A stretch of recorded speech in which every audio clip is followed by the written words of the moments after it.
is Kelly Klasson, and I'm originally from Warren, Michigan in the States, but I currently reside in London, Ontario, and I'm 44 years old. I had a bit of a difficult childhood. I was raised Roman Catholic, and when I was little, like when we lived in Michigan still, we went regularly to church, and I went to Sunday school as well. And then when we moved to Canada, I started going to a Catholic school. And personally, I loved it. Like, I loved going to Catholic school. I loved going to Mass. And not everything was logical to me, though. Even when I was little, the idea of original sin was very disturbing to me. And it didn't make any sense. It was illogical to me that a baby would go to hell if it wasn't baptized. I basically just struggled through those years in between, like from the time I was 12 until the time I was 42, 43. I can look back now and just, God was always there.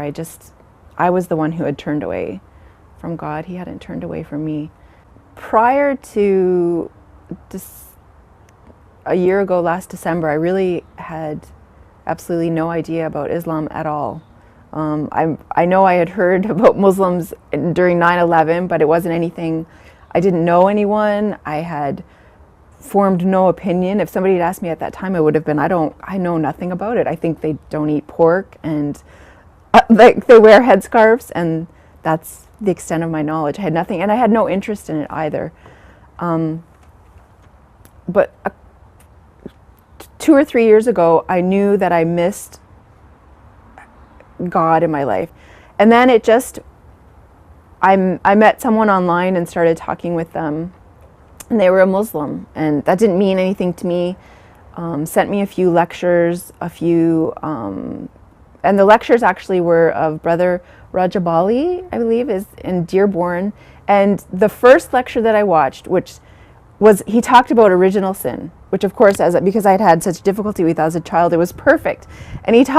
And I think the lecture was probably 30 minutes long, and at the end I knew that this is what I had been looking for my whole entire life, was Islam. Just from that short lecture, it was the things he talked about, it was logical.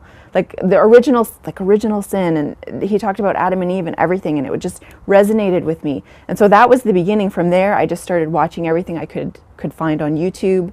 I started reading ebooks. I knew then, even though I didn't know the process to come to it, that's when I knew. But I didn't really know anyone else who was a Muslim other than the person that I spoke with online. And even then I started reading about the 5 pillars and about praying and stuff like that. And that was in December of 2012 that I first started, on my birthday, that I first started to learn about it. The more that I studied and the more that I learned, the more sense that it made. The next step that happened is I wanted to learn Arabic. I bought a Quran. It was beautiful. Reading it is beautiful. Whenever I feel upset or about anything or angry, I take some time and I go and sit down and I'll just pick up from where whichever. I try to read a chapter at a time.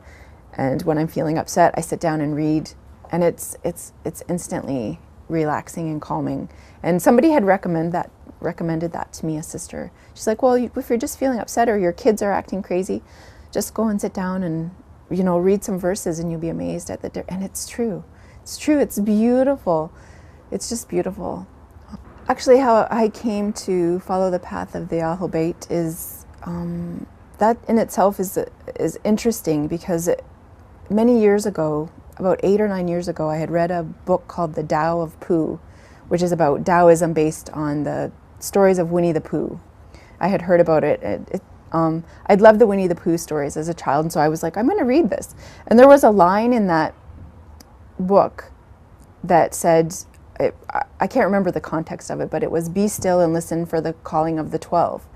And that just I was just like, that really resonated with me. I wrote it down and hung it on the wall, and I didn't know what it meant. I was thinking of the 12 apostles. I'm like, what's this referring to? So why does this mean something to me? And then I forgot about it. And then as I was studying more about Islam and learning a little bit about the Sunni and Shia differences, and I looked on Wikipedia of all things, I looked up Shia Islam on Wikipedia. And then I saw this thing that talked about the 12er Shias, and then I remembered that line that I had read, and I was like, that's what it meant. That this is for me. This is where I need to go. This is the direction I need to go in. And that's when I knew. And it was probably 2 months later before I actually did my Shahada at the Shia, but that was like, I just knew. And I love learning about the Imams, and especially Imam al-Mahdi. And it's fascinating to me. It resonates with me. It resonates with my heart. And Imam Ali is, of course, he's the most inspirational to me. And it was, in our culture, we get so caught up, maybe even as Muslims, we get so caught up in how things look and how many degrees we have on our wall and what car we drive and or how big our house is. And he was like the antithesis of that. Like, you know, the story where the shirt where he has, you know, he himself wears the poorly tailored shirt and gives the good shirt away to, like, that's the example that we should be following. And you know, how he fed all those people and no one knew who was dropping the food off until after he had passed, and then the food wasn't being delivered anymore. Like, it's like, what an amazing personality, and his patience to wait. And I only know the very littlest, like, I'm only just learning. Like, I'm just learning the very barest. And of course, even like in his sons as well. It's just a never-ending example and reminder of what's really important. It's not what we think. It's not what we get. It's like the illusion of our culture of, you know, it's not that. And for me, following the Ahlul Bayt, that's my reminder for patience and for to be humble, and, you know, and to give, not so that I can say, look what I did, but, you know, so that no one ever knows. It's because I'm not doing it for anyone else. And it's just, that was always missing for me. I didn't have good examples. It's a beautiful gift.